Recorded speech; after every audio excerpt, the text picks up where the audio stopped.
sama-sama. Terima kasih. Assalamualaikum warahmatullahi wabarakatuh. Waalaikumsalam warahmatullahi wabarakatuh. Terima kasih Pak Regi. Sebelum mungkin saya buka tanya jawab, Pak Kajar ini sudah hadir di sini. Sayang kalau kita nggak kita boleh aja ngomong beliau, karena gini Pak Kajari, setiap ada pengusaha itu takut laporan-laporan LSM Pak. Sedikit-sedikit lapor LSM ke kejaksaan, sedikit-sedikit lapor, sehingga ini juga mempengaruhi kita. Jangan-jangan ini bukan uang pemerintah, ini bukan uang apa, termasuk teman-teman pengusaha yang mengerjakan proyek pemerintah. Jadi soal sedikit-sedikit dilaporkan kejaksaan segala macam. Nah, kira-kira seperti apa Pak Kajari?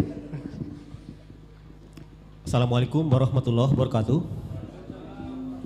Bismillahirrahmanirrahim. Alhamdulillah, astagfirullah, la haula wala quwata illa billah. Tadi sebelum di sini ya sempat ngobrol-ngobrol santai sambil apa ya, ya canda-canda. Ekonomi ini tidak bisa terlepas dengan aspek hukum. Nah itu dokter hukum itu. Sebenarnya saya belajar sama Ketua Kadin itu. Pasti dia. Nah, saya kasih contoh begini.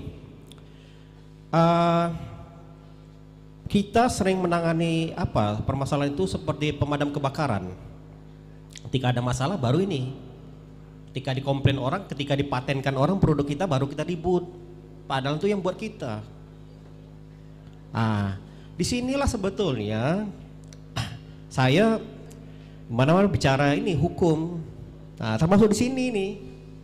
Nah, ini aspek hukumnya nih yang nggak ada ini. Paling ini penting Mas. Nah, penting. Kenapa saya bilang penting? Apapun yang kita lakukan itu pasti nanti berkaitan dengan aspek hukum. Misalnya ya, saya kasih contoh. Misalnya kita mau pasarkan produk. Produk kita apa? Kita buat merek kan? Kita lihat dulu merek itu sudah dipatenkan orang apa enggak? Kalau misalnya merek itu sudah dipatenkan orang, kita buat begitu, digugat orang kita. Nah, aspek-aspek hukum ini yang perlu kita ini. Nah, mari kita ini kejaksaan kita diajak.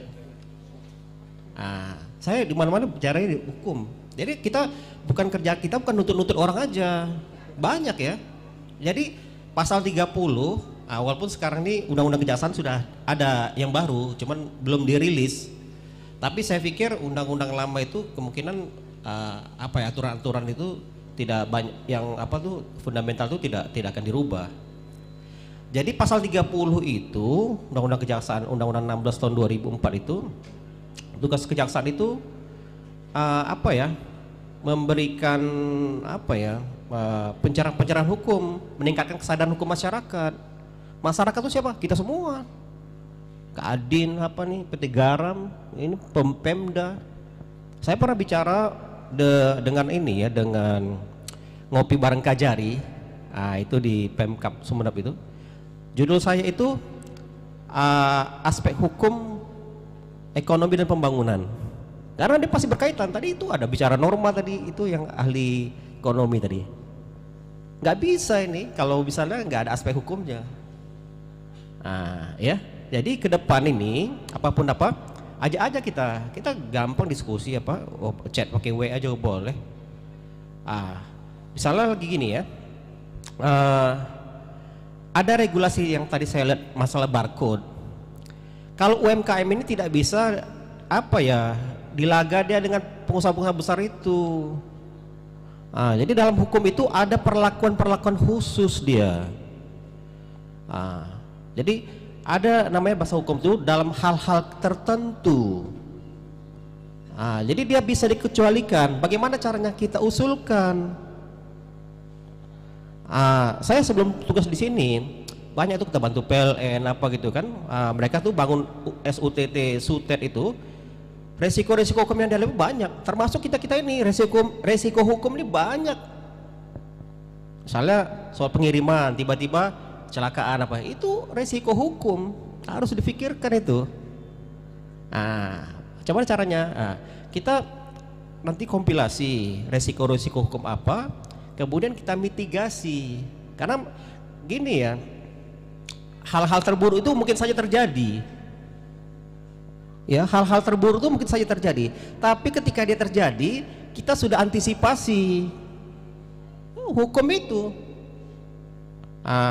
Jadi silakan nanti apa ya di pemerintah kemarin kayak di apa ya di Surabaya ketika saya sidang tipikor ini saya di mana masuk ya di Intelnya, di Datun, di Pitsusnya semua ini. Setelah itu ada ini permohonan pendampingan hukum dari apa namanya Direktorat apa ya Perhubungan Darat dari pusat. Mereka mau rehabilitasi pelabuhan itu, anggarannya 56 miliar lebih, 56 atau 59 miliar lebih, multi years. Itu saya harus dukung mereka itu untuk apa? Pendampingan hukum. Karena resiko-resiko hukum itu ada. Dan mari kita di semua masyarakat ini kita dukung untuk mesejahterakan masyarakat. Karena kan pembukaan Undang-Undang Dasar 1945 itu salah satu cita-cita pendiri bangsa kita ini ya memajukan kesejahteraan umum. Itu hukum tertinggi. Jadi saya kalau bicaranya panjang, tapi karena ini sudah siang, gak usah lah. Nanti kalau apa, silakan kita diskusi ya. Jadi silakan gandeng kami, ajak kami, gratis kok, gratis. Kita ini pengacara negara, BUMN boleh pakai jaksa. Ya itu saja.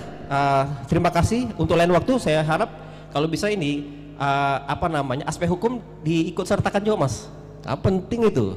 Ya demikian, mohon maaf, terima kasih. Assalamualaikum warahmatullahi wabarakatuh. Siap, terima kasih Pak Kajari. Jadi memang jaminan aspek hukum seperti yang Pak Kajari sampaikan adalah hal yang mungkin penting, tapi seringkali kita lupa untuk ingat. Tiba-tiba ada panggilan aja Pak. Jadi mungkin teman-teman ada yang ingin disampaikan, ditanyakan? Ya, silakan.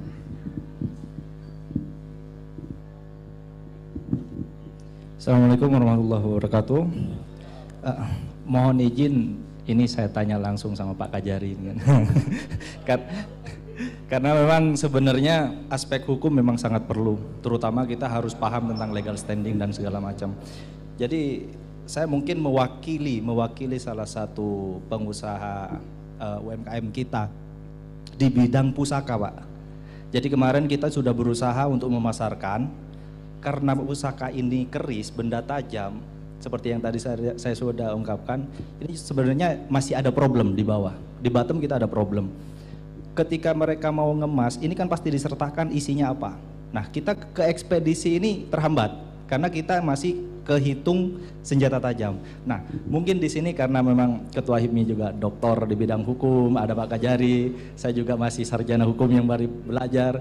Kita perlu yang namanya lex spesialis mungkin Pak, lex spesialis derogat lex generalis. Jadi hal itu mungkin perlu pendampingan khusus dari Pak Kajari dan mungkin solusinya juga bisa membantu teman-teman UMKM yang bergerak di bidang pusaka. Karena akan sangat lucu Pak ketika kota keris tidak bisa memberdayakan pusakanya sendiri. Mungkin demikian dari saya. Assalamualaikum warahmatullahi wabarakatuh. Langsung aja saya jawab ya. Ini padahal saya ini bukan pembicara ini, tapi saya yang ditanya ini. Gini ya mas, hukum itu untuk apa ya? Untuk manusia, untuk kita.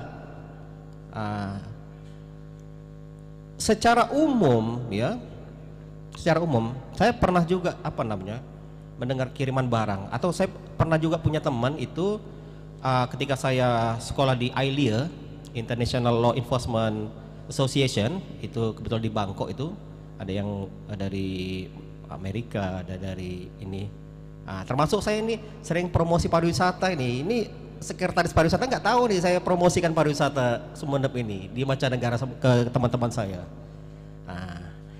Jadi begini, dia itu jual produk-produk kayak samurai gitu, samurai.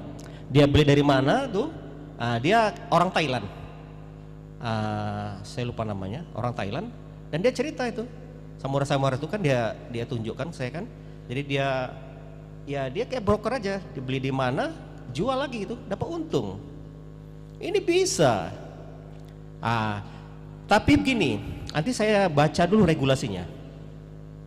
Regulasinya gini ya, kita buat pendapat hukum itu tidak gampang mas, harus baca dulu. Ini kan orang hukum juga, itu dokter hukum. Hukum itu sulit.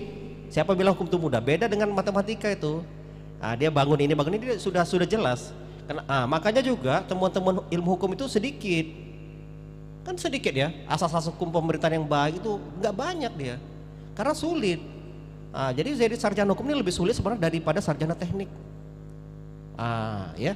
Jadi mohon ini nanti kirim WA saja regulasi saya pelajari dan insya Allah nggak lama. Dan harusnya bisa. Kenapa? Ya teman saya yang di bisa kok samurai bisa. Apalagi ini bagus ini. Nanti coba kasih regulasinya yang menjadi penghambat. Penghambat inilah yang kita nanti pelajari. Untuk apa? Supaya hambat-hambatan ini bisa hilang. Karena intinya hukum ini untuk manusia, untuk kita, untuk kesejahteraan manusia. Jadi bukan hukum, bukan manusia untuk hukum. Misalnya ada hukumnya seperti itu, kita rubah, kita usulkan. Termasuk tadi misalnya UMKM yang barcode itu mahal, sebenarnya UMKM ini harus dikecualikan. Dia beda dengan ini, nggak boleh disamakan. Beda, pengusaha besar itu kecil, misalnya ratusan juta itu kecil dia. Tapi kalau UMKM nggak bisa. Dia kalau bisa kasih free. Inilah usulan-usulan itu dan saya pernah lakukan itu. Jadi ada larangan kita usulkan bisa kok. Karena hukum itu untuk manusia. Itu intinya. Jadi nanti kira Mas regulasinya menghambat itu saya pelajari. Nggak lama insya Allah dan gratis. Itu aja ya. Terima kasih. Aduh, satu lagi, silakan.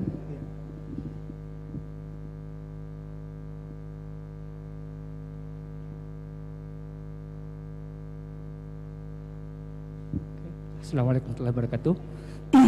Iya, mungkin langsung yang ingin saya tanyakan tentang terkait hilirisasi sih. Ini semua mewakili teman-teman pengusaha UMKM kecil. Saya sendiri dari daerah Ganding, Mbak, dari daerah barat gitu kan. Jadi saya mungkin sedikit curhat tentang di teman-teman yang ada di sana. Jadi kebetulan kemarin saya juga buat semacam kayak komunitas kayak gitu, aliansi pengusaha lokal, yang dimana di situ yang ada adalah teman-teman pengusaha kecil sebenarnya di samping itu. Dan ada beberapa problem sih sebenarnya yang mungkin ingin kami sampaikan. Salah satunya mungkin masalah resource, human resource atau kapasitas mereka. Mereka punya kemauan untuk usaha, tapi kapasitas mereka tidak bisa seperti pengolahan di sektor produksinya dan semacamnya. Jadi saya mungkin dari HIPMI mungkin bisa mainlah ke barat gitu. Paling tidak kita mengedukasi teman-teman yang ada di sana biar bisa nanti bisnisnya juga bisa scale up, kurang lebih seperti itu. Kedua kalinya ini juga di Kejari mungkin juga kita butuh bimbingan juga Pak gitu. Jadi mungkin ini terjadi pada bisnis saya. Jadi saya juga punya salah satu bisnis namanya mie. Jadi kita kemarin itu terkendala di HKI Pak. Jadi kita kan nggak tahu karena kita kan masalah itu. Jadi kita harus nge-rebranding lagi karena ketika dicek di HKI brandnya saya itu sudah ada gitu kan. Akhirnya kita harus rebranding lagi dan otomatis kita biaya lagi gitu karena minimnya edukasi yang ada di kami gitu. Dan untuk ke pemerintahan sendiri sebenarnya gini, efektivitas tentang program yang datang ke kita. Jadi gini, ketika nyampe program-program yang ada di pemerintah kan lewat jalur kayak di birokrasi kepala desa seperti itu Pak. Masalahnya itu birokrasi di kepala desa tuh ya saya mohon maaf. Jadi kalau kita mau diajak itu kita punya mindsetnya kayak beda, kita agak ribet Pak gitu. Jadi kita untuk dapatkan akses itu agak jelimet, ya udahlah kita jalan-jalan sendiri saja gitu. Ya mungkin ini sedikit harapan kepada semuanya yang ada di sini, bagaimana pengembangan di situ bisa diberikan kayak edukasi agar bisa lebih efektif ke depannya gitu. Ya terima kasih saja.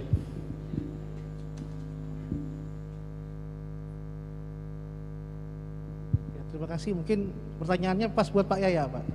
Jadi kepala desa ini Pak setelah terpilih, kalau bukan kubu saya dia nggak diajak apa-apa Pak.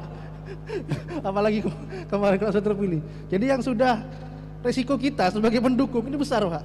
Jadi kalau nggak menang habis kita dalam periode kepemimpinan mereka. Makanya termasuk jangan karena sudah nggak live ya di RRI ya. Termasuk dengan bupati Pak.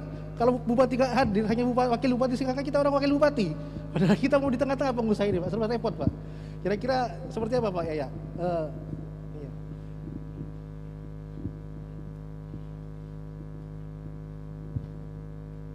Iya, terima kasih. Jadi sebenarnya penguatan BUMDes, Mas. Akan arahkan ke sana. Karena kalau tarung sendirian memang pada posisi yang agak riskan. Jadi ketika musuhan dengan kepala desa itu agak susah. Tapi kalau kelembagaan itu agak kuat anunya. Maka yang kita dorong adalah bagaimana kemudian kepala desa itu kemudian bisa mengembangkan BUMDes. Tapi kemudian bisa saja kemudian ketika ada beberapa BUMDes yang secara langsung kita amanatkan. Jadi di bantuan keuangan desa itu ada bantuan keuangan DD-ADD itu umum. Nah, tapi kemudian ada bantuan khusus keuangan desa itu yang bisa langsung ini keuangan desa ini hanya untuk ini. Ini kita bisa dipesankan dari awal sehingga tidak mungkin kemudian bantuan keuangan desa yang untuk BUMDes itu akan diarahkan ke yang lain. Jadi beberapa BUMDes sudah kita coba intervensi seperti di Lobuk, juga seperti di ada 2 atau 3 yang memang khusus dari awal bantuan keuangan desa itu berbunyi khusus dengan kriteria ini untuk pengembangan BUMDes. Nah, ini nggak boleh kemudian kepala desa mengarahkan ke sana. Nah, ini yang kemudian kita harapkan konstruksi BUMDes makin kita kembangkan. Karena dari situlah bisa jadi makin cepat untuk proses pengembangan produksi-produksi yang dilakukan oleh masing-masing orang per orang di desa itu. Ya, kita harapkan seperti itu. Kalau tidak BUMDes ya koperasi di desa. 2 hal itu yang mungkin bisa kita kembangkan. Jadi untuk merawat tumbuhnya UMKM yang kecil-kecil ini, maka kemudian BUMDes bisa menjadi salah satu perekat untuk kemudian bisa akselerasi terhadap teman-teman yang bergerak itu. Saya di titik BUMDes mari kita bersama-sama untuk kembangkan.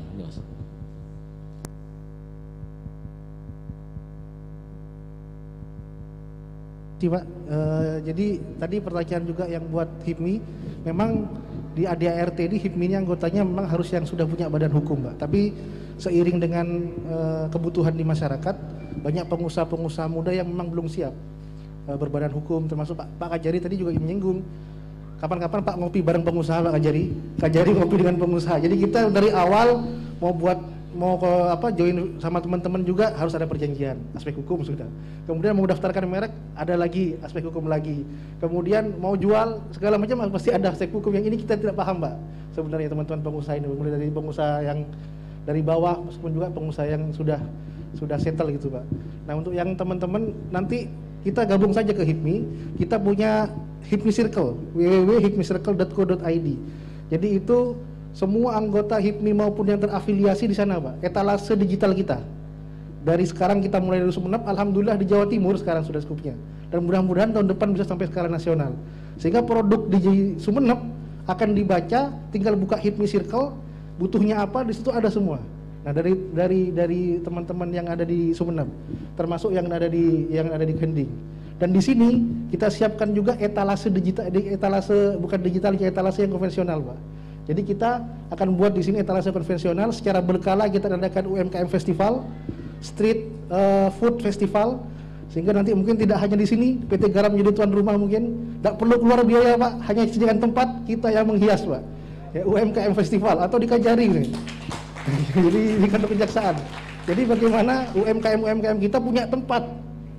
Dan kalau misalnya tadi program Visit Sumeneb 2018, Pak, kami juga ngikuti, yang banyak orang Sumenebnya sendiri, Pak. Sehingga uang hanya muter di situ aja sebenarnya. Kurang begitu menjual ke orang luar. Nah, yang kami harapkan ke depan, Pak, kalau ada Visit Sumeneb 2023, pasarnya orang luar yang datang ke Sumeneb, Pak. Sehingga mereka bawa uang ke sini, habiskan uang di sini. Bukan orang Sumeneb sendiri yang habisin uangnya sendiri, hanya muluk-muluk di situ aja. Jadi mungkin sebenarnya seperti itu. Mungkin itu yang bisa kami sampaikan, teman-teman, sekaligus juga sebagai penutup diskusi kita siang hari ini. Semoga ke depan ada Pak Kajari, Pak Dirut PT Garam, Pak Yaya dari Dandim bisa berkolaborasi karena memajukan Sumeneb, mengoptimalkan potensi Sumeneb tidak bisa dilakukan oleh 1 orang, 2 orang, pemerintah saja, PT Garam saja, tapi perlu kolaborasi besar yang harus kita siapkan, dan ini adalah mimpi kita bersama bagaimana Sumeneb bisa lepas landas dan mengejar segala ketertinggalan. Demikian yang bisa kami sampaikan. Memandu acara, bila ada hal-hal yang kurang berkenan kami mohon maaf. Wallahul muwaffiq ila aqwamit thoriq. Assalamualaikum warahmatullahi wabarakatuh.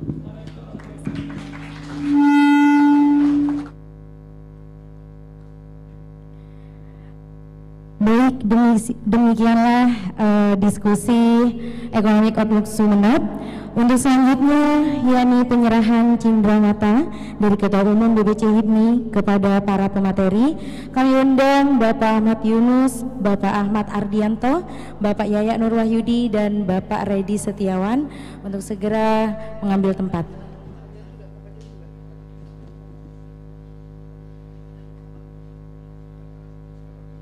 Ya, untuk Bapak Kaji Hari juga dipersilakan untuk mengambil tempat.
Disampaikan terima kasih.